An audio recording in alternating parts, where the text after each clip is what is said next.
So in this video, we're going to take a quick look at what resistors are actually doing in real life compared to the simulators like Tinkercad that we've been using kind of in our classes so far. And the biggest thing that we're going to see is the tolerances and how we're actually going to get not the exact value we want, but a close range of that value. So to help us visualize this a little bit closer to what we see in Tinkercad is we're actually going to get started not with the actual resistors, but we're going to get started with what is called a decade box. So what a decade box is a kind of like a variable resistor, kind of like a potentiometer. But the difference is we set it for what value we expect. So we could say we have a 100 ohm resistor, or we can set it to 330. Okay? We're going to leave that at 0 for the moment as we connect our ohm meter. And ohm meter, we can see it's a regular multimeter, but it's set specifically to measure resistance.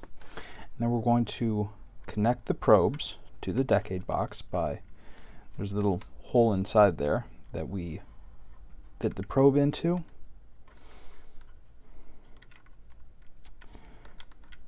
So fit the probe into there, we can set it back down, and then we can set a value.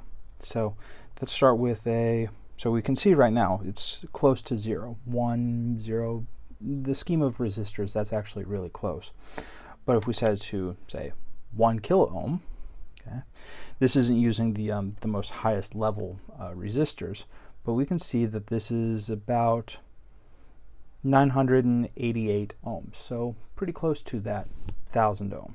Okay, we can of course go upwards, closer to 2000 ohms, 3000 ohms. Okay, and the way that this box works is it's actually got a bunch of resistors in series and a switch that allows it to go ahead and kind of change as needed. But we can pretty quickly get to 13k ohm. Okay, now we could, in theory, nudge it a little bit. But again, there are some glitches in this particular decade box, which why we're not necessarily using a class. So with this in mind, okay, and how this is similar to the way that our simulators have been using resistors, we're going to now take a look at our carbon fiber resistors. So probably the best place to start off with this is recognizing that these are 330 ohm resistors. We can actually see the color coding on these. So orange, brown, gold. And that gold means that we've got a plus or minus tolerance of about 5. So we'll start off with identifying that 330 ohm resistor. And then we're going to actually start taking these measurements off of it. Okay, so touching both sides. Let's actually tape those down, make it a little so it doesn't move around as much.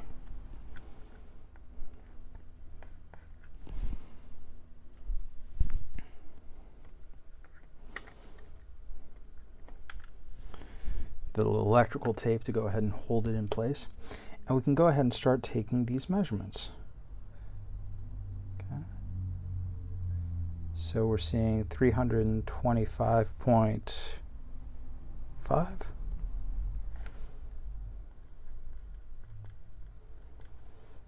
The second one.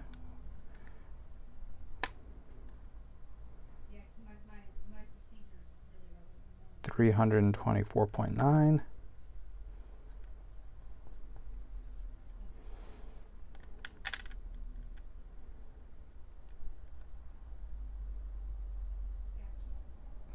$325.9. We're seeing that we're not getting to that 330, and I don't know if any of these will actually be exactly 330 ohms.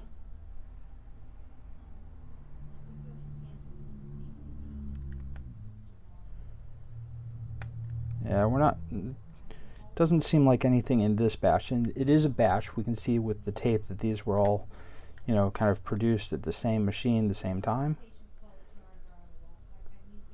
Okay. So they're all kind of in that 325 range. But when we do our calculations, and remembering that that gold band is a plus or minus 5%,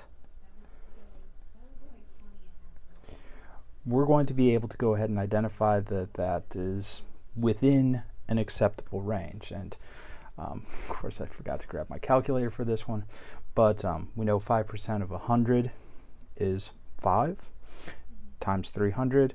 We know that this is going to be a little bit closer to plus or minus 15 ohms, and that certainly fits kind of within our expectations.